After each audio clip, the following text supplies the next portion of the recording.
Hello, everyone. Good afternoon, good evening, good morning to all of you. So we've got Rafi Farber and Clive Thompson coming on as well. They should be here in about 5 minutes, hopefully. Let me know if you can all hear me. Good, Olivier, thank you. I've got this background today. I got it from Wikipedia. Grow Mechanic. True Brady. There's quite a few of you already on. This is going to be a very interesting week coming up, of course, with what's happened last week, especially on Friday. Pablo Pina's here. Sam, 40 ounce to freedom. Moonraker from cold North Carolina. Lord Humongous, nice to see you. Faustino Rocha, Mario, and Rudy. Yeah, Rudy is not here right now. But Rudy went to the park today, first day at the in the park. We had a very good time.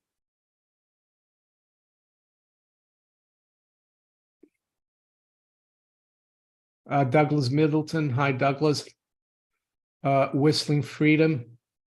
Papa Z, Alain Roy, bonjour de Montréal. Rhode Island. Gianfranco Bergagna. Mind the bottom, Mario. Who else? Jason Scott. Yeah, so what's the title of the live stream? SVB endgame trigger, or will Fed's printer go brr? So I have a feeling it's going to be the latter, but by the time we finish the live stream, we could have a lot of news out. Who knows? But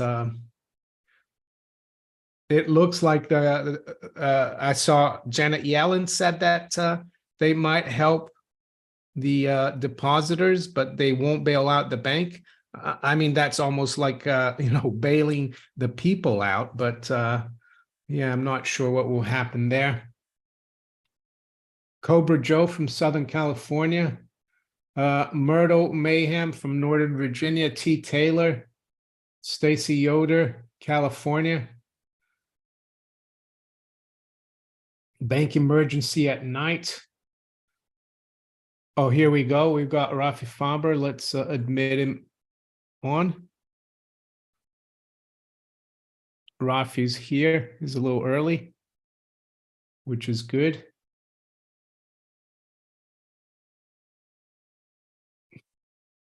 Sonny Olofsson, Brick 13 from Saranac, New York. Scooby hasn't bought 10 ounces. I bought 25 ounces actually from Atkinson's. He's got a really good deal on silver. And with VAT, it was $24.44. This is the link to it for you people here in the UK. I'm not getting anything from it, but he's got a very good deal. I'm sure he will run out if you guys go on it. Hi, Rafi. Still waiting for him. Okay. Here we go.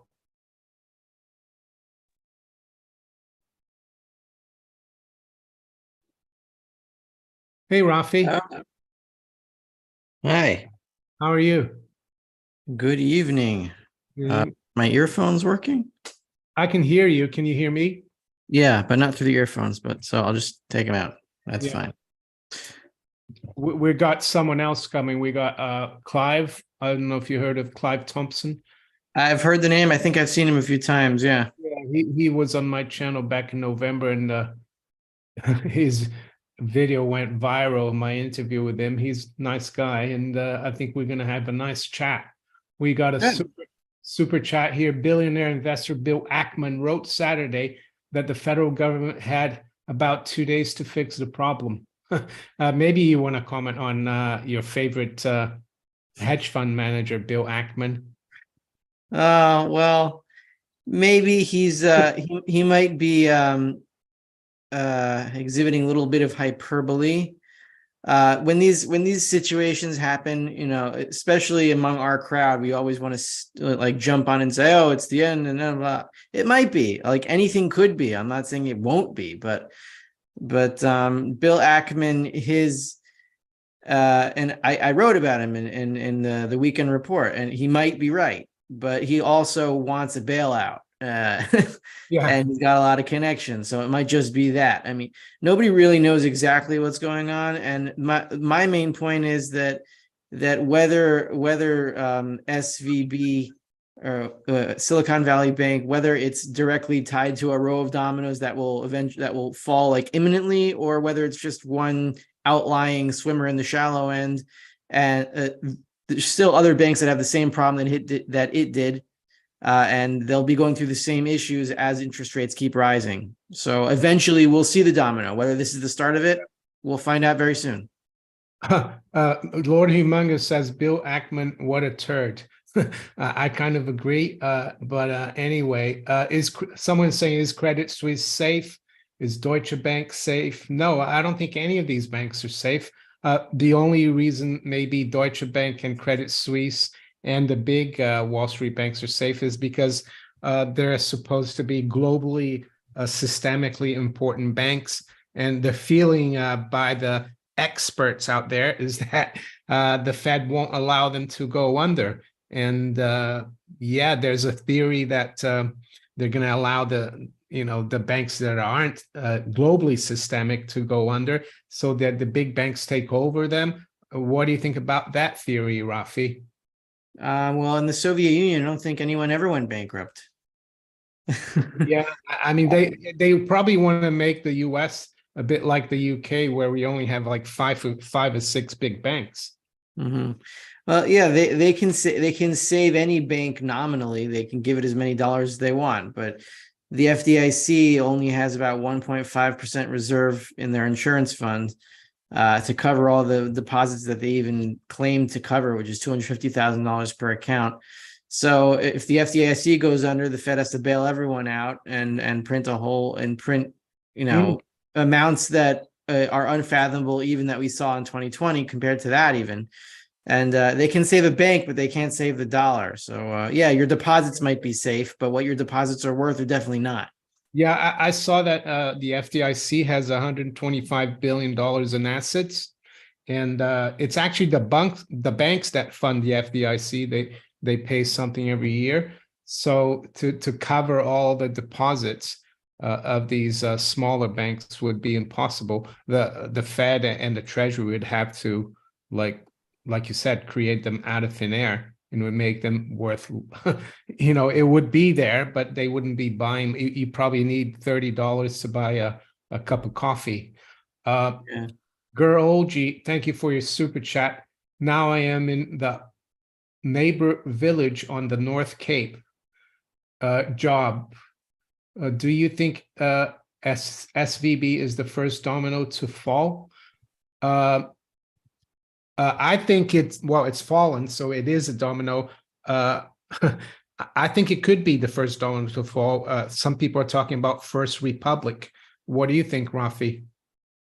I looked through a list of other banks that I think it was put together by Morningstar, and they looked at basically they looked at the balance sheet in terms of losses in the other category. The other categories like losses in the assets that you have for sale that are unrealized, and they compared banks to SVB by that standard, and they came up with 20 more that are in very similar situation. I don't know if it means that they'll go under, but I mean, look, we'll see what happens this week, or people calm down. But even if it's not in a line of dominoes that are directly going to fall like tomorrow, there's going to be another bank like this. Like every time interest rates rise, there'll be more banks under stress, and eventually there will be a line of dominoes, and it's coming closer and closer every day. Hi, Clive. Nice to see you. How are you? Hello, Mario. Can you hear me okay? I'm just I'm just setting my stuff up. Okay. The camera just fell over. Let's just sort that out. Uncle Robbie, thank you for your super chat. He says we appreciate everything, Mario, Rafi, and Clive. Good job. You're welcome. And we got a super chat from Atla G47. Thank you.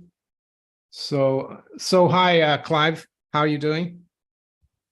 Hello, good evening, Mario. How are you? Fine. Have you met Rafi before?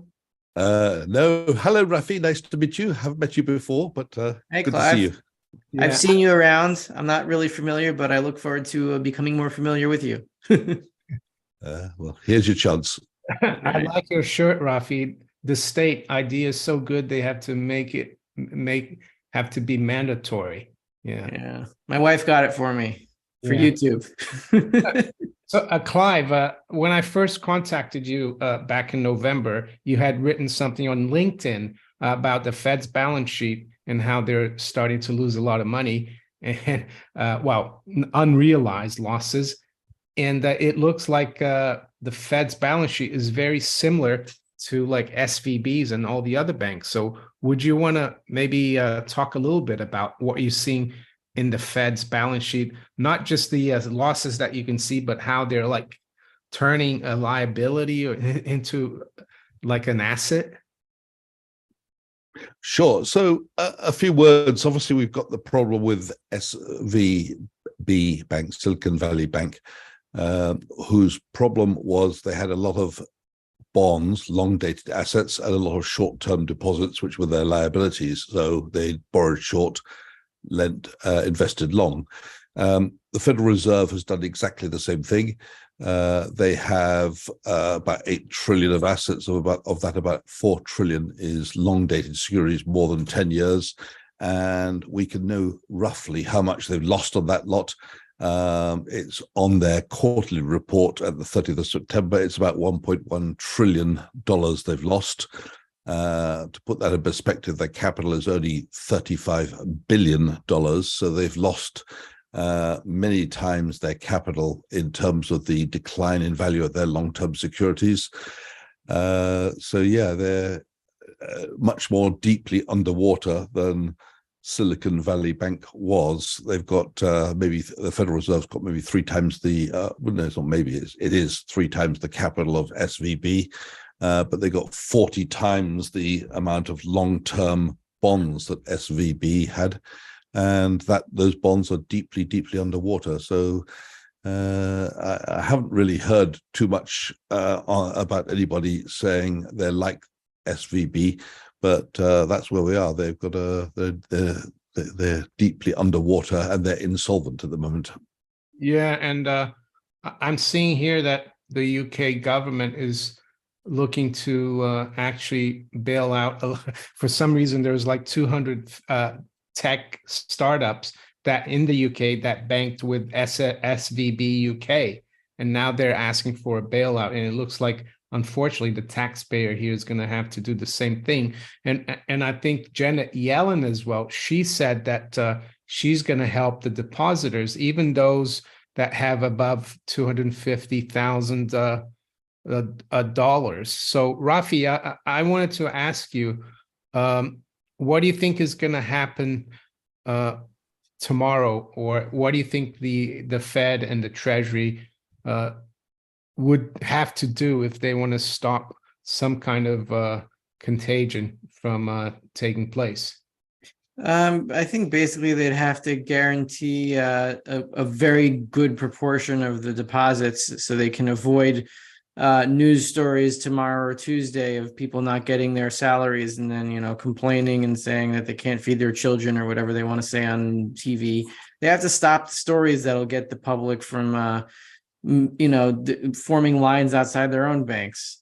People are saying it's going to happen tomorrow. I don't know. I mean, I have a bank account at Bank of America. I'm not worried about deposits being lost so much. But I mean, they're gonna have to guarantee some hefty percentage of funds, and then say the rest will come out, in some kind of hard deadline in a month or 2 or whatever, and then everyone will be made whole. And if they can calm the public down, I don't think anything will happen. But then Powell's going to hike another 50 basis points. What is it, the end of March, in a few weeks, and then some other bank is going to be in trouble, and they're going to have to do it again. I mean, it's like it's going to keep happening, and eventually they're not going to be able to stop it. So maybe they'll be able to stop it now, but there's going to be another one of these in the next few weeks or months. Yeah, and I think Powell, the Fed meeting is next 20th and 21st. So I think people are expecting 25, but I think I heard. Have you heard of Chris Whalen? He's like bank analyst. He said the Fed should cut by 100 basis points tomorrow. What do you think, Clive? That would probably show a little bit of desperation, even though I think they are probably desperate. I doubt the Fed is going to cut 100 basis points after what Chairman Powell said before Congress a few days ago. But I think the 50 basis point rise, which he was talking about, or which is widely expected, has gone. So whether he'll pause or raise by a modest 25 basis points, I don't know. But to say that there will be a cut, as suggested by Chris Whalen, I think that is unlikely, but hey, everything's possible. I mean, let's face it, the Federal Reserve is losing a lot of money themselves because they've raised interest rates. The interest rates have gone way beyond, in terms of what they're paying the depositors, way beyond what they're earning on their portfolio of bonds, and they're losing money hand over fist. So from a financial point of view, it makes sense for them to cut interest rates. But the problem with that is that if they cut the interest rates, they're going to destroy the currency. And if they raise the interest rates, they're going to destroy the economy. There's no easy way out here. Yeah. And I just wanted to thank Jim Watari for his super chat. He says, thanks, guys. I'm trying to read as many questions as possible. Frank Kavija, thank you for your super chat. Rafi, you wrote today in your Endgame investor report, and I highly recommend people look at on Seeking Alpha. Rafi writes 3 or 4 times a week, I think, and you kind of went over what could happen. Like the smaller banks, they sell all their securities that are for sale, and then they take the cash and send it to the big banks, and then the big banks have to take over these treasuries. But you speculate, will these big banks, the G-SIBs, will they want to buy the bonds? Maybe the Fed will have to buy it. What about China with all the geopolitical tension that's going on? China could decide to dump a few $100 billion of treasuries and mortgage-backed securities. What do you think about that, Rafi? So the question is, how do they, my question was, if Bill Ackman is right and he's not just, being hysterical. And so if he's right, then the smaller banks, depositors with smaller banks get freaked out by what's happening with Silicon Valley Bank, and they move over to a G-SIB as soon as they can. So then since nobody has any reserve anymore because we're at 0% reserve, we're not even fractional reserve anymore, as someone commented to you on Twitter, and he's right. There's no fractional reserve banking anymore. There's only 0% reserve banking backed by a bunch of bonds in the available for sale securities portfolio of all these banks. So they have to sell all those securities at one time. Somebody's got to buy them. It's either going to be the commercial banks or the Fed. And why would the commercial banks buy all this stuff if they don't have a guarantee from the Fed that they'll cut them out of any losses if it comes to that? So they won't pivot tomorrow, but this is setting up the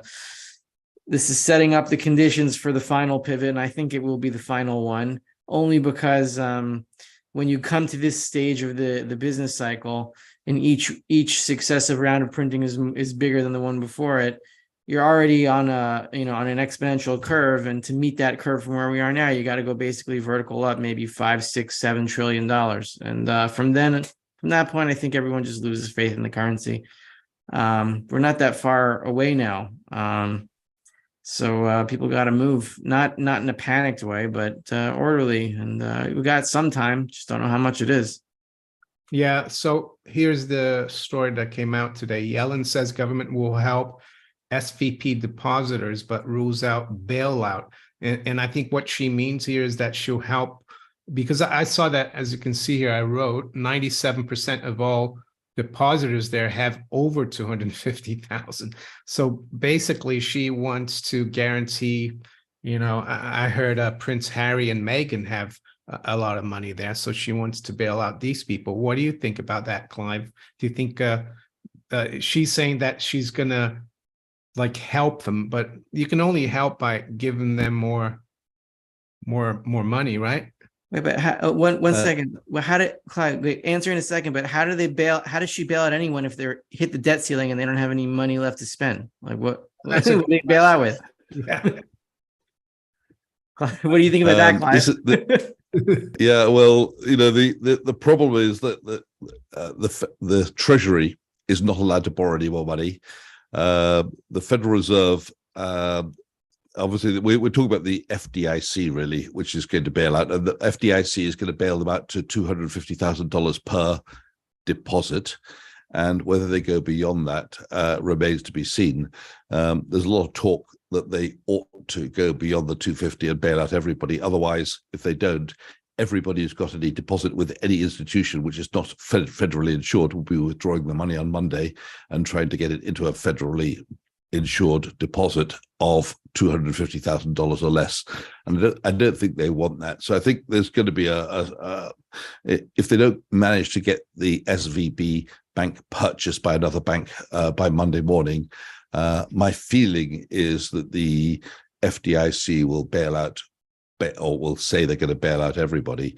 But of course, there's no guarantee that that will happen. And there's no guarantee, even if it does happen, that it'll be immediately. But I think the most important focus will be to make sure that those companies who need money in the short term to pay their salaries or to pay their bills will have access to money. So I think there's going to be a lot of work. I think they're going to do something to give people the money on Monday morning, at least the first 250,000. Then we'll see. And I've seen that there's an announcement from the British HM Treasury, which basically is asking any technology company or any startup to get in touch with the Treasury quickly to let them know what their cash burn is, if they have deposits with the SVB in the UK, and also to let the Treasury know if they have deposits with other banks. So basically, though they haven't said we're going to bail you out, it does sound very much like they're going to bail out all the UK companies which are connected to SVB Bank. Yeah, Clive, that's interesting. And just before I ask another question to do with the UK, we can see here that the FDIC only has 125.5 billion. And I think you were saying that the people who have money with institutions that aren't federally insured, but I think most banks are federally insured. I think the people that are going to be worried are people that have money in banks that are not like the top four, which are the globally systemic important banks. But systematically important. Yeah. But with the technology story, that story is out here. UK prepares a cash lifeline for tech groups, and I know you read the the working paper for the Bank of England. You know, the British the digital pound. And in that working paper, they were talking about that all the digital wallet for the Bank of England, central bank digital currency, would be outsourced to all these tech companies that in fintech, and I think that's why they're looking to save these people, because a lot of these 200 companies there are actually. A lot of them are involved in building this new CBDC. Did you? Yeah, I hadn't thought about that. Do you think could be related to that? Well, as far as I know, no decisions yet been made as to which company will provide the digital wallets on behalf of the central bank digital currency. They a month or so ago, they had a tender out where they were asking for people to tender to build the software. But suddenly there'll be a lot of companies which are very interested in being part of that system, and we don't know yet in the UK, at least, who's going to win the mandate. Yeah, I'll just show you guys. There's a guy who tweeted out here, house price mania, sorry, and these are all the UK companies that could be bailed out. So there's a huge list there, as you can see. There's like 1, 2, 3, 3, 4. And I've gone over some of them. A lot of them are involved in blockchain and payments and all of that. So that's why I made that speculative, deduction. So let's see here if we've got any questions. Pablo, let's see. Oh, yeah. Where do you think, I was thinking on Friday, if I had money in one of these banks that was failing, that I want to get it out, would I want to put it in another bank? No. So where would I put it? Well, gold and silver. So I think this could be the beginning of where people suddenly wake up and smell the coffee. What do you guys think? We'll start with Rafi. Well, I think the whole mystique around Bitcoin and it being the new gold and all that, I think that's died off. Finally, I don't see it coming back because I think Bitcoin took a dive when SVB went down, right? It's about 20,000 now. And it's hard to deny that Silicon Valley, not the bank, but the whole tech industry and Bitcoin are connected, or connected at the hip. And first you had a SBF, Sam Bankman-Fried going down with FTX. Now you have Silicon Valley Bank. It's all the same alphabet soup of tech and Bitcoin, and they're all connected. So I don't think people are going to be taking their money out of Silicon Valley Bank if they can and putting in Bitcoin. I don't see that happening. So what would I do? I think most people are just going to put their dollars into a GSIB. And it's not. Most people have some kind of bank account with this generally systemically important bank somewhere. I mean, a lot of people have more than one bank account. I can't imagine most people have only one bank account with Silicon Valley Bank. So I think they just for now move their deposits over. These UK tech companies, they all seem to have all their accounts were with this SVB. They're like lemmings. What's your take on this? Clive, should people panic or should just watch and see what's happening? And hopefully a lot of the viewers, they have been stacking. So if they do have some funds in the bank, it might go, but at least you still got your gold and silver. On Monday morning, the wolves are going to be out hunting for those companies which are in the same situation as SVB. It'll be they'll be hunting for blood. So when you look at the share prices of the banks on Monday morning, there'll be some which are down a lot. Those are the banks to worry about because it means the short sellers are homing in on those banks. So if you have money in one of the banks where the share price has collapsed, then I think you need to be worried and you need to pull that money. And I'm sorry to say that's encouraging the run of the banks. But if you have money in a bank which is absolutely collapsing in terms of share price, probably you want to be ahead of the pack and get your money out first and put it somewhere else. I do share the view that it's a little bit too late to put into Bitcoin or whatever people are thinking about. I think the only choice you've got now as a last-minute effort is to move it to another bank, which seems safer. Now, most banks are going to be just fine, but there will be those outliers who've got far too, which are just at the wrong end of it. They've got a lot of bonds.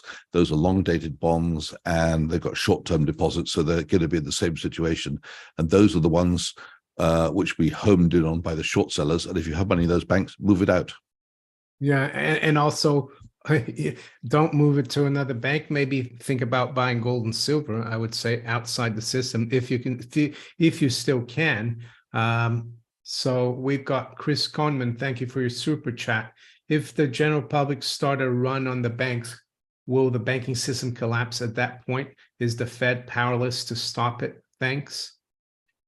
Rafi or Clive? No, the Fed isn't powerless to stop it. The Fed can do whatever it wants. This is what Alan Greenspan famously said. The Fed, the Treasury can pay any debt because the Fed can buy any amount of bonds. They never have to stop. They can nominally support the entire system and bail everyone out and make everyone they could put $2 quadrillion in everyone's bank account and we'll all be quadrillionaires, but that doesn't mean anything. The question that they're trying to save the dollar and the banking system. You can't do both. You can only save one. That there's no other alternative. So I mean, they try to save one, and they try to save another, and the like the angle keeps shortening between them, and they're getting cornered, and they can't save one or the other this time, and they're gonna have to pick one, and then the other is gonna go, and then everything else goes with that. Yeah, Clive, I wanted to ask you, because as we can see by this chart, this is like when the Fed goes on a rate rising cycle, you always get like some kind of accident or recession. Do you think that we've got our accident now with SVB and Silvergate, and what might happen in the next week or two? Well, as Rafi said, the Federal Reserve is between the devil and the deep blue sea.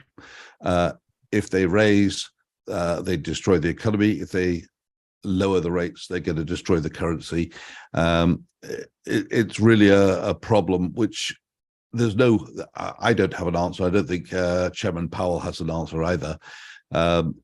So we'll wait and see which direction he goes. But we are, we're certainly heading for a recession at the moment, and I think that will happen whether they lower rates or raise rates.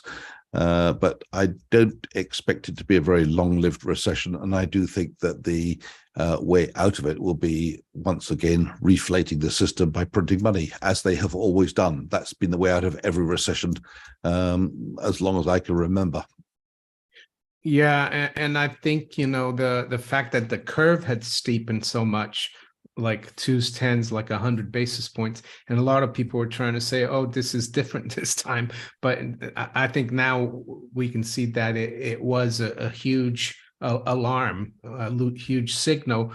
Rafi, what about people, in the gold and silver community who have gold and silver? That's fine. You have physical outside the system. What about mining stock investments, and what could happen to brokerages? I heard Chris Whalen say that the FDIC always tries to bail out the brokerages first because they don't want the stock market to be too wobbly. What do you think? How do you think people should react? Not just like in terms of strategy, but you like to talk about psychologically, how people should be positioned. Well, first thing I said was get out of any margin. Even if you have a low margin, if the brokerages are in trouble, they will liquidate you if you have any margin and they need dollar liquidity, because they'll call in all their loans very quickly. It could happen anytime next week.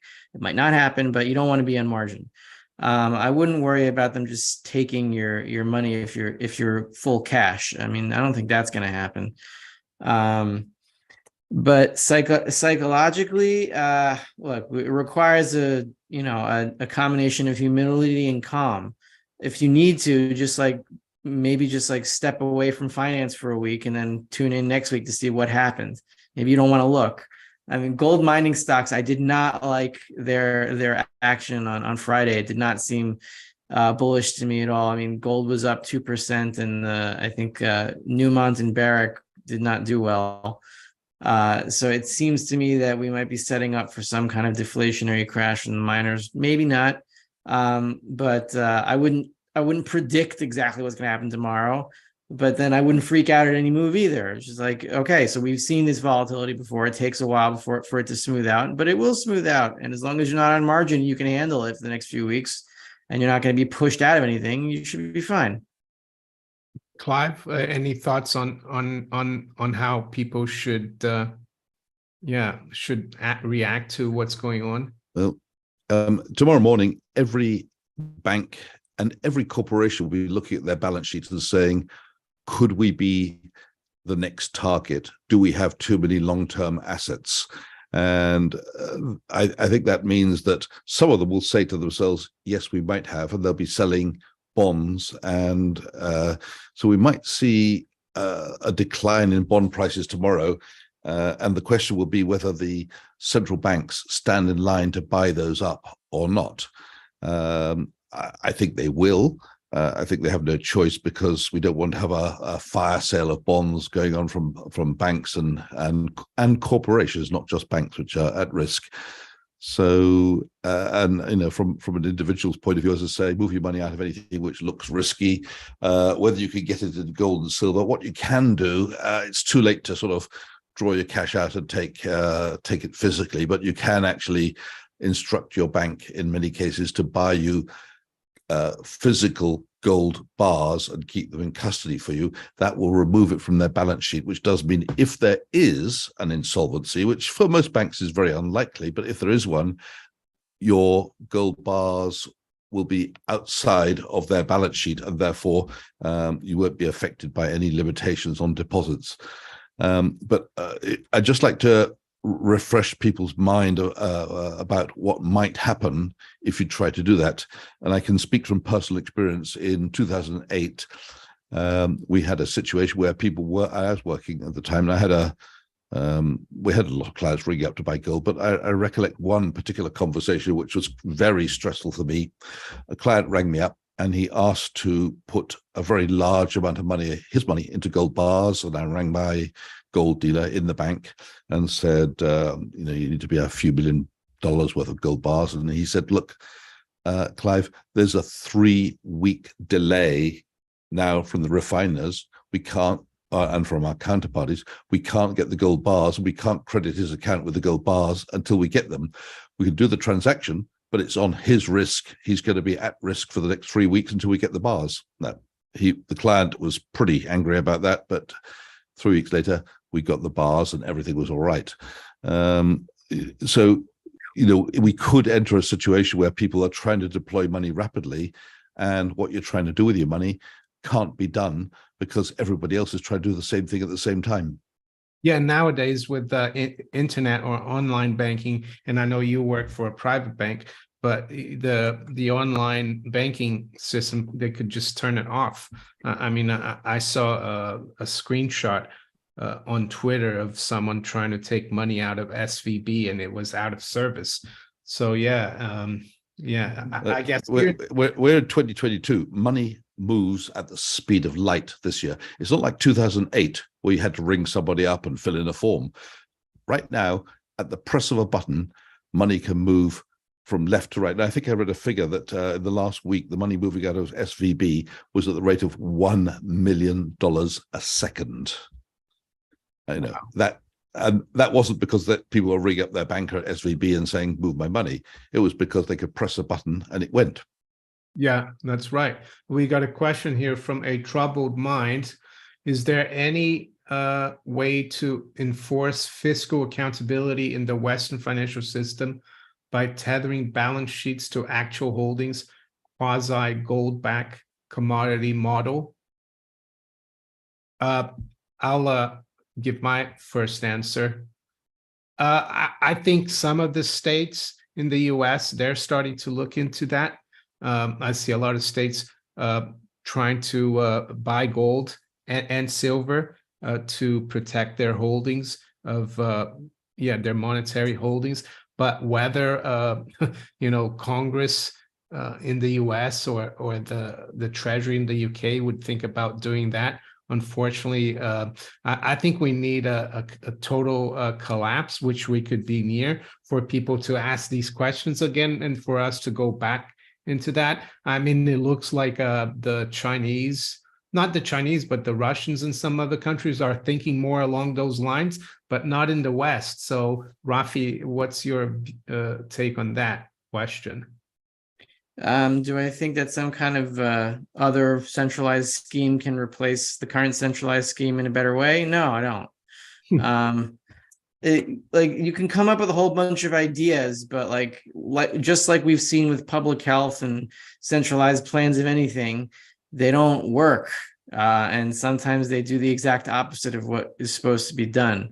So no matter how genius a plan you have, if it's a centralized thing, it'll be corrupted and it won't work. So we got to break back down again and, go back into like small credit unions. But the only way you can have a banking system like that isn't centralized. The last time we had that was before the war between the states in the 1850s.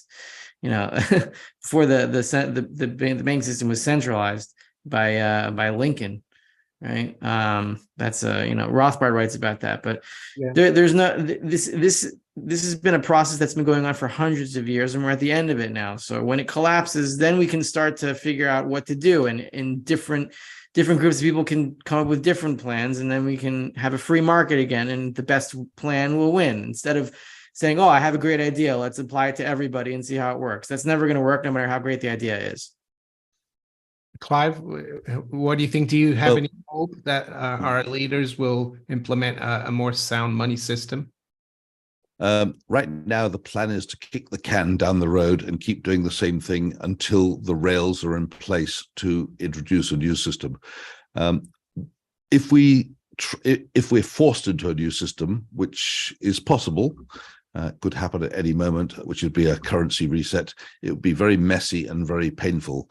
So the plan from the central banks, I believe, is that they want to get the rails in place so they can flick the switch, rip off the Band-Aid, and do a clean switch to a new currency. And I think we're talking most likely 2 or 3 years away from here. So what are the rails to get in place? First of all, they want to get the central bank digital currency up and running, so that you're paying your taxes in the CBDC, you're purchasing items in the shops with your CBDC, you're getting a salary in your CBDC, you're paying your taxes in the CBDC, and you can convert up until they stop it. You can convert all your dollars or your pounds in your bank into CBDCs, subject to the limit on the wallet, which currently the UK is proposing that will be between 10 and 20,000 pounds. But you'll be able to freely convert money from your CBDC at a 1-to-1 rate until they tell you can't. Now, when the crisis reaches some sort of climax after that, the rails will be in place, because they simply flip the switch and tell you you can't convert your old currency into the CBDC. It's left behind in your bank. And of course, they'll make some sort of promise that you might be able to convert it in the future if you're a good boy, or if you happen to be in hardship or something like that. But reality, all your old currency will be left behind in the old in bonds or cash or money market funds in your bank, and you won't be able to convert it. And the new currency will be running up and running. But I don't think that's the plan to do it now. If they do it now, and they might be forced into it, but if they do it now, it's going to be very messy, very painful, and a lot of people are going to suffer because the rules aren't yet in place. The rails are not yet in place. Rafi, how do you look at CBDCs? I think they won't succeed. And just before Rafi responds, I'd like to tell the viewers that Clive is just telling us what could happen and what he thinks could happen, how they would use a CBDC. It doesn't mean to say that he's a proponent of it. Right. Okay. So good. Here's a subject where I think we disagree. And okay, so here, my viewpoint on this is very different from yours. From a Misesian point of view, like, Ludwig von Mises behind me over there, I don't think there is any difference monetarily between a CBDC and a pound, or a CBDC and a dollar. It's just a technological difference. Like, we talk about digital currencies. We already have digital currencies. They're called credit cards. Or when you log into your account, your bank account online, you see a digit that has a number on your bank account. What's between that and CBDC? It's just how it works. But in terms of monetarily, a CBDC, it would have to be exchanged 1-to-1. So what you're doing is you're just changing the technology of how the dollar or the pound works. You're not changing anything monetarily. You're just building another layer on top of the same pyramid. There's no reset. A reset means you have to clear the pyramid entirely and forget the entire numerical price system in that currency entirely and go back to gold and silver. That would be the reset. You can't reset by building the pyramid even higher. We might be seeing this differently. I don't see how switching to a different technology on how money is transferred resets anything. It just makes it worse. I think Clive, you can explain, Clive, the way they make your old pounds become worthless because you can't take them out, right? Yeah. So the CBDC is different from the pound. it'll still be called pounds or it'll still be called dollars, and they will call it the same thing, and it will be fully convertible at 1-to-1 until it's not. What that means is you'll have a choice on day one. You'll have your money in the CBDC up to whatever the limit for the wallet is, and you'll have the rest of your money in your bank or other investments like bonds. When they choose to flip the switch, you will find that you are bottlenecked in terms of what you could convert 1-to-1 into your CBDC. And then when they flip the switch, you'll effectively have two currencies in circulation, one of which is the defunct currency, which you can't spend in the shops, you can't pay your taxes with it, and the other one will be the currency which is on which the economy is operating. What that means is from a government point of view, their debt to GDP ratio will go from 120% of GDP to 0, because the new currency will be one where they don't have to worry about it because it's now in a defunct. It's something which people can't spend. They can't speculate against the existing currency because they can't use it. It's locked away, or rather prevented from converting into the currency which is used in the day-to-day economy, the new CBDC.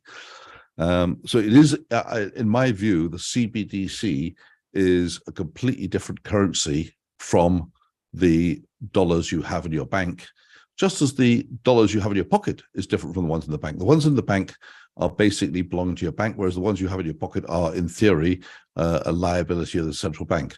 The same thing, the CBDC is a direct liability of the central bank, whereas the dollars you have in your bank are liability of your bank and basically, for the most part, bank created.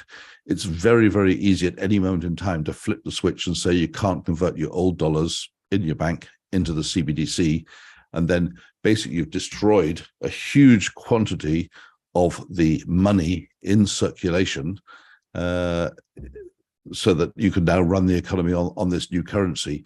So I think that's something which will happen, but only in the middle of a crisis and only when the rails are in place to do it, and the rails themselves are the CBDC.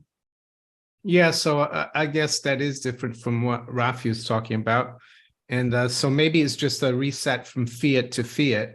And I think Rafi sees it more a reset, getting rid of the fiat and going back to sound money. Is that? I mean, because qualitative. Look, I understand, Clive, what you're saying.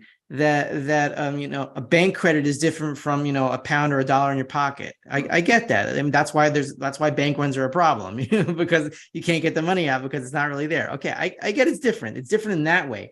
But in terms of the price system, right? Because prices have to be based into the past. That even I don't see any qualitative monetary difference between resetting to a CBDC and, for example, a central bank saying, "Oh, we're putting a new picture on the new bills.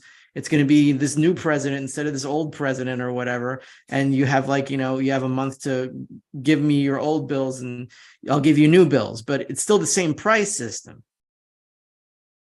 So the world's gone through countless resets all around in different countries, and the pattern is always the same. The holders of cash, the holders of bonds, the holders of bank deposits are generally the losers, because they find that the amount of money they can convert into the new currency, which is brought in, whether it be the new peso, the new real, the new whatever it is, the new franc, they find that it's limited to a small amount of what they've got. So if you're poor and you have 500 or 1,000 of your currency, you'll be able to convert 1-to-1, or it will be converted 1-to-1. If you're wealthy, you'll be told you can't convert now, or you have to lend it to the government, it'll be repaid later.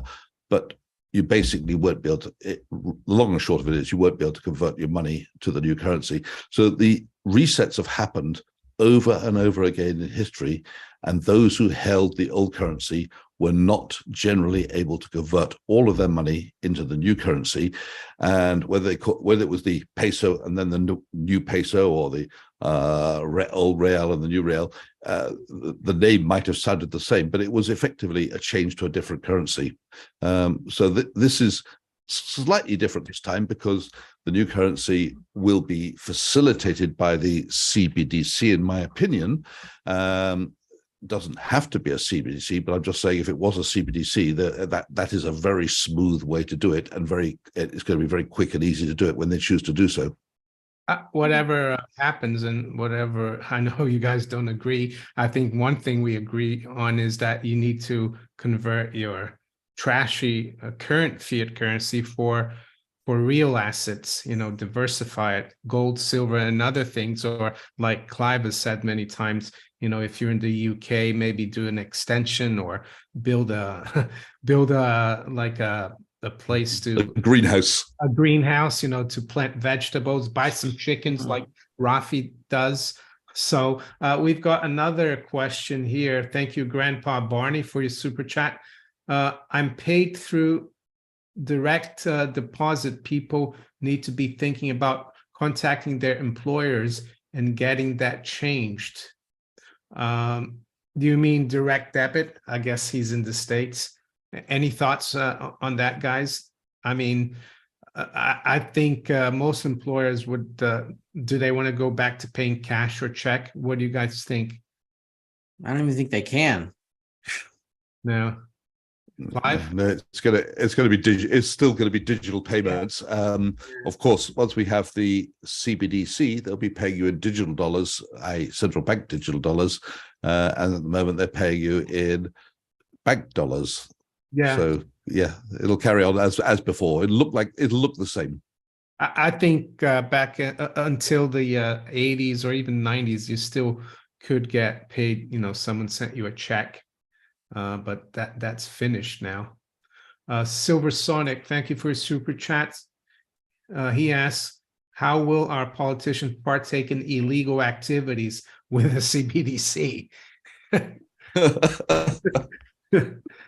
I don't know. I don't have a criminal mind, but they'll figure out a way. Or many. Any ideas? They'll have a separate for that. It's not in my era of expertise to advise people how to do criminal activities. I know we're in Switzerland and there's a lot of mystique about Switzerland and dodgy money, but I think that's just mystique as far as I know. No, I can't advise on how not criminals. I beg your pardon. I meant to say politicians. I can't advise on how I can't advise on how they're going to get their bribes and their under the table payments. But certainly, in terms of the amount they're earning an awful lot of money, as we see in the latest payments. I think Boris Johnson has made a huge amount of money since he ceased to be prime minister. Yeah, I guess they could get paid in gold and silver. That's the other way. Oh, talking about Switzerland, Clive, I saw a few weeks ago that there is a movement in Switzerland. They were able to get enough signatures for a referendum on not getting rid of cash. Can you talk to us a little bit about that? Did you? That sounds good. So, one of the features of Switzerland is if you get 100,000 signatures together, you can have a vote on anything. You can vote on what day of the week you're allowed to hang your washing out if you want. If you get that number of signatures together, so it seems that someone has got a lot of signatures together to say that the Swiss National Bank must, whatever it does, keep cash in circulation. Now, I think if I remember rightly, the terms of the referendum was they're not totally against the new central bank digital currency, but they want it to the central bank to ensure that cash will still be part of the system. And I think a lot of people would like that ability to pay in cash to continue. I can imagine that many individuals who are frightened of the surveillance of governments, their real fear is not so much the surveillance of governments, but what's going on in their own family. I know that if I go out for a few beers, when I get home, my wife is going to say to me, "How many beers did you have?" And I'll say I had 2, and she says, "You look like you had a few more," but she can't look in my wallet if I paid cash and find out how many beers I had. And likewise, if she goes shopping for shoes and diverts a little bit of the housekeeping money into a pair of shoes, I can't actually say how much she paid for those shoes if she paid in cash. But the minute everything's going through her digital wallet or my digital wallet, it won't be too hard for her to say, let me check whether you're telling me the truth on that. And the same things will be with your children. You know, if you have a young teenager in your house and he wants to spend some money on something that his parents don't fully approve of, and you can probably guess what those sort of things might be, he'd like to pay cash, and he's not going to want to be going through a digital wallet. So that's why the population as a whole feel that they do need the ability to pay cash, so they can have an element of freedom, an element of liberty to do something without having everything potentially monitored. Yeah, privacy is really important. I think Doug Casey spoke about that a few years, that one of the hallmarks, or one of the things that makes Western society what it is, a part of it is having privacy. And with the CBDC, that would be totally gone. Rafi, what do you think is the probability that CBDCs will succeed and come about? Because sometimes I want to say 0, but no, they might survive for a little bit. But look, the way I see it is that, again, CBDC would just be an extension of the current monetary system rather than a reset. And yeah, they would be able to look into everything and see everything. And even going to the simplest example, let's say your teenage son or daughter wants to babysit, once a week and slowly build up some savings. The IRS is going to say, oh, look how much savings this 16-year-old kid has, and they're going to try to tax him. Like, this is not viable. Like, this is not going to happen. And some kid wants to mow somebody's lawn and get paid in way. It's going to be barter, because they're not going to want to show the government that they're doing. This is not viable. And even if it were, I wouldn't want to live on this planet in a planet where the government would see everything that I'm doing and everything that everyone's doing. It would not be worth living here. And people would understand this very quickly, and they would figure out ways to get behind it and get around it. And that's when I think gold and silver would just come out from under, it's like a snake eating its tail. We go full circle. Okay, no more of the CBDC. I'm just going to give you a silver coin, and then that'll be valued on the market at a premium to like whatever stupid CBDC dollar or pound is out there. And we just go back to gold and silver that way. Humanity will not stand for this. They don't realize it yet, but it is impossible to live like that. Yeah, I spoke to, I think a couple of weeks ago, I interviewed Marco Babic. He's in on Twitter, The New America, and he bought a farm in Arkansas about 3 years ago. He used to be a tennis professional in Las Vegas, tennis teacher, and he bought some livestock, and now he's selling meat. And after I did my interview with him, one of the viewers contacted him and drove 6 hours to buy half a cow and paid him with a Krugerrand. So wow, it happens. Sounds like my kind of guy. Yeah.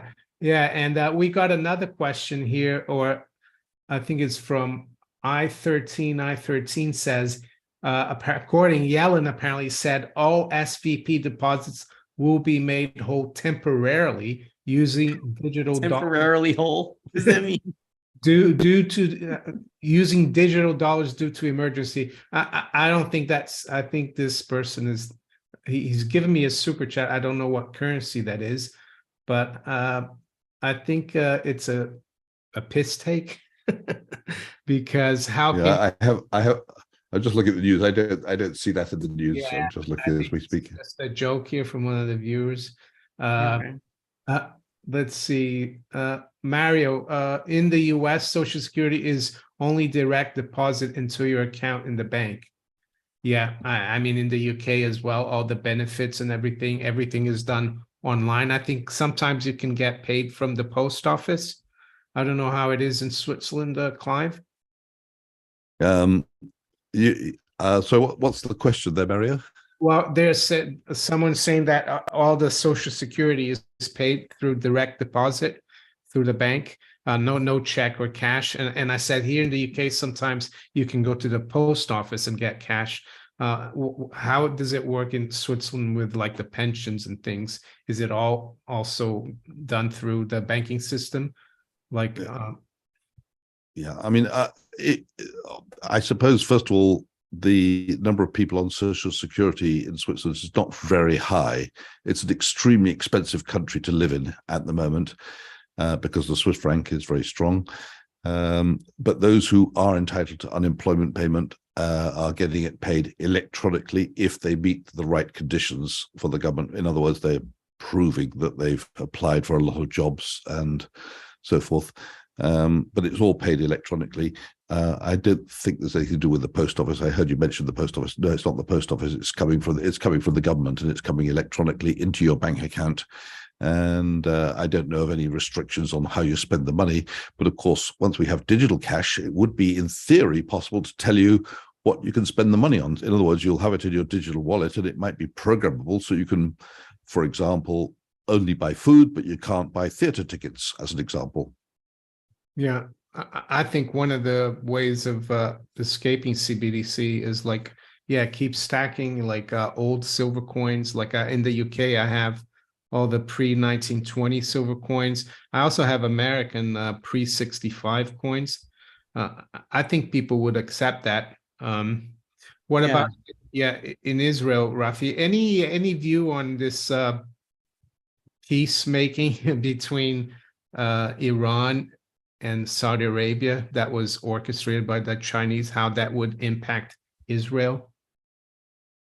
I have no idea. I don't know what goes on in Iran. I don't trust anything that the Israeli media tells me. We're like on the brink of a revolution here, seriously. Really? Which is interesting because we're the whole SVB thing it also has tentacles here because Israel's like the startup core of the world, something like that. And like all the ideas come from here, and then they get funding from Silicon Valley. So there's some kind of connection between SVB and the Israeli economy, which is really shady and kind of gross. And now like there's huge protests in the streets because the parliament is attacking the Supreme Court, and the Supreme Court is threatening to attack the parliament, and then the army has to decide which side to take. I'm not like expecting bloodshed in the streets or anything, but you know, when Jews get angry at each other, they just kind of like whine, and so there'll be a lot of whining, and then nobody will know who's in charge. That'll be the revolution. It'll be fun. Yeah. Grant Harding, thank you for your super chat. A CBDC can still be diluted by QE, reducing its buying power. Yeah, and I think what Clive told me once as well, we spoke about this before, is that they will make the old legacy fiat currency, you know, you won't be able to use it anymore. And like you said, the debt to GDP will come down, and then they can start inflating again. So yeah, a CBDC, the day they issued it, that would be the top of it in value. And Yep. that's why It would fall quickly. yeah, that's why you need to be your own central bank. It's nothing new. We've been talking about that for years. And Rafi, that's the Chinese Muslim deal. Yeah, no, I think Rafi's aware of that. I think, what do you guys think is I think I spoke about this earlier, the probability of maybe the Chinese and some other countries ganging up and starting to sell their treasuries just now? That would put a lot of pressure on the American banking system. Well, I don't think that's new. I mean, the Chinese have a lot of dollars coming in the door at one end, and they trying to get rid of them at the other end. So the number of dollars that the Chinese have got are actually declining, but the problem is the dollars are coming in thick and fast at one end, and they have to spend them. So they're on a mission to buy anything they can around the world. So they're going to Indonesia and buying tin mines. They're going to Africa and buying railways. They're buying ports. They're buying ships. They're buying tankers. Literally, the Chinese are buying, and in Switzerland, they're buying pharmaceutical companies. So they're looking around the world to buy things, especially things which can provide them with future supplies of resources, and they're deploying the dollars to do that. So it is going out of the door at one end, but they can't stop the wallet being filled at the other end because they're exporting stuff to the whole world and they're being paid in dollars. So it comes in at one end and goes out the other, but they certainly don't want to have any more dollars, and they are accumulating gold reserves. And I think the reason they're trying to keep their dollar balances as low as they can is because they know that sooner or later they're going to wake up one day and America will say, you can't spend your dollars in America anymore. Someone just asked here, which UK banks are in trouble? I would say, I mean, which banks aren't in trouble? Is that the way you guys are thinking too? All of them. Well, yeah, I mean, first of all, who is listening to this who has a mortgage? A lot of people. A mortgage is a long-term asset for the bank, but the bank owes money to its depositors short-term. So all banks are, to some extent, in the same situation as SVB was, because most of their loans, or many of their loans, are property-related, mortgage-related, or commercial real estate related. That's their security, and it's now they must be wondering what they're going to do about it. Now, the beauty of a mortgage is, unlike a government bond, it's not marked to market on a day-by-day basis. So the focus up until now, and will be on Monday, will be on all those banks which are like Silicon Valley Bank, which have got a lot of government securities, which we know have dropped in value by 20%, wiping out the capital of some banks, including SVB. But we mustn't forget that there's countless banks with long-term assets like mortgages, which if you were to mark them to market, are worth way less than the face value at which they're booking them. And I think there'll be a long, hard look by treasuries of all companies and banks to see if they should be adjusting their books and how they can adjust their books. Because you can't just ring up all your clients and say, "Can you repay your mortgage?" They won't have the clients won't have the money to do it. So what I'd be looking at on Monday morning is which banks' share prices are falling the fastest, and those are the ones which are most likely in trouble. And why will they be falling fast? Because there's an army of short sellers analyzing all this weekend to see who they should target next, and they will target the outliers. They'll target the weakest banks. I remember during the European sovereign debt crisis, they banned short selling of the banks. I guess that's something they could do, right?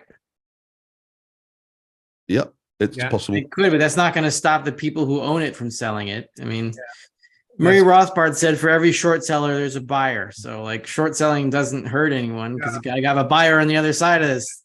It's a deal. Ron. Rafi's right. Yeah. I have a brilliant advice of how to be short something, and that is simply don't own it. If you don't own it, you're short. Yeah, Ron Hubbard, thank you for the super chat. He's making a comment in relation to what I said about silver coins. He says just old silver coins. Silver is silver, right? Yes, no, I agree. I have old like circulating silver coins, but I also have bullion coins. It doesn't matter. The reason why I said old coins is because some people might be more familiar with it, especially older people, but any kind of silver is good, even if it has King Charles' face on it. Even his face. Of that. Wow. I think that everybody, well, first of all, in every country virtually in the world, until the silver price rose a lot 10, 20, 30, 40 years ago, every country had silver coins. I would think it's a good idea if you could acquire some of those coins. In most countries, you can probably buy them by the kilogram. They're still out there. They've just been hoarded away, but you can go to your gold and silver dealers and probably buy them up. I know I can quite easily in Switzerland if I want to.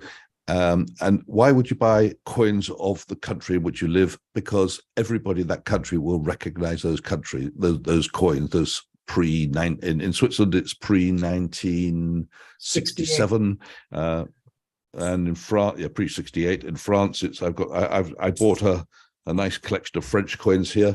I don't know if you can see that. These are 10 franc coins. They're pretty large. They're pre-75, I think, and they're 90% silver. I went down to a coin dealer and an old couple had brought them in. They needed the money to pay for their electricity bill. They'd bought them probably at less than the silver price, and I paid a little bit more than the silver price to get them. But the advantage of coins in silver is if you wake up one morning and all the banks are closed, everybody in your country is going to learn very, very quickly what a silver coin is, what it's worth, what it looks like, and you'll be able to walk, especially if it's one of the coins which they're used to from the past, and you'll be able to walk down to your local farmer or butcher or baker and buy something because they're going to recognize what these coins look like. And the ones in, I've got a little bag here of, you can see that, those are Swiss 50-cent pieces before 1975. They're 50 cents, but the silver content is about £1.50, which means I could buy a loaf of bread with it. Well, perhaps not in Switzerland today, but certainly in a reset situation, you probably could. Yeah, there's a question here which is interesting from Michael Johnson, Mario, or a comment. One of my billing societies I use said in the AGM a few weeks ago that they were keeping interest rates lower for savers, so they could keep a margin for running costs, etc. And that's a good comment, because I was reading that one of the reasons why this SVB thing happened is that the banks, instead of lending to consumers, or sorry, borrowing from consumers, i.e., giving you a good rate of interest. For example, NatWest here only gives me 0.65. What they're doing is they're going and buying treasuries and gilts because they think it's government guaranteed, no risk. But it's what triggered this crisis, right? This is one of the reasons why we're having this, because they're not willing to lend to to borrow from the, to let the public lend to them. Mm-hmm. What do you think? Every bank in the world, every commercial bank, makes its money by lending out the money at a higher rate of interest that it pays to its depositors. And obviously, from a safe point of view, at least as many banks see it, it makes sense to invest in a government bond, which might have a maturity 5 or 10 years from now, and paying 5% when you're only paying your depositor 0.5%. But that's the danger you've got, is when you have a mismatch in maturity, you've borrowed short and lent long, and that's what went wrong with Silicon Valley Bank. So a smart bank will match its loan book as far as it can, and it will try to lend short. But of course, if you lend money out to a corporation and it's repayable on demand, the reality is they can't repay on demand, otherwise they wouldn't have needed to borrow in the first place. All right, guys. That's why inverted yield curves destroy banks. Oh yeah, that's right. That's right. Guys, we've gone on for just over an hour. So can we wrap up? Maybe tell any final words for the viewers? We'll start with Rafi and then Clive. Okay, so one point I wanted to make clear was that like before 2008, this was like a deflationary bank run, was like a balancing act. It would restore purchasing power, some degree of it, to the currency.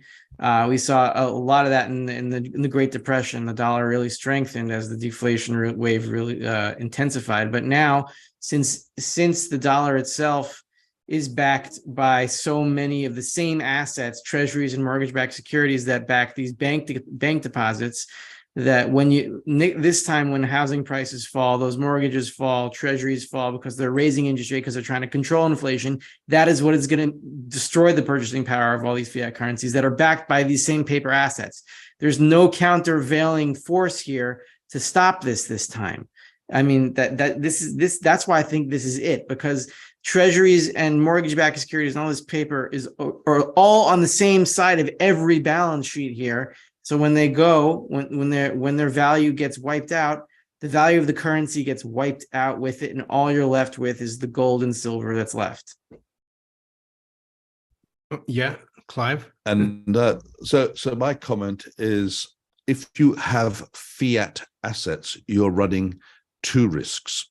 The first risk is the counterparty risk of your bank, as we're seeing this week, and the second risk is the risk that your fiat asset, you'll wake up one morning and find that it's not the same thing and you can't actually spend it at all. That's why you need to move your asset, the money you've got beyond what you need for day-to-day needs into tangible assets. And that can be property, equities, gold, silver, tools, animals, if you happen to be a farmer, land, literally anything you can lay your hands on, which will still be an asset if the currency becomes worthless overnight. Great. Thank you, guys. And just like to say, someone asked where I think gold is going to open on COMEX. I'm not really bothered. I just try to increase the ounces and grams of gold and silver that I have. But I don't know, just a final guess here. If you guys, do you think, because gold was up, what, like $30 on Friday? Do you think that's going to continue? Yep, I go for up. Up. Rafi? What is this, like binary options? I'll pick up. All right. All right. Thank you, guys. Thank you, everyone. And we'll see what happens tomorrow and in the next 2 weeks, because we're still waiting for the Fed to raise rates. Fun. Yeah. All right. All right. It was good meeting you, Clive. Rafi, my pleasure. Nice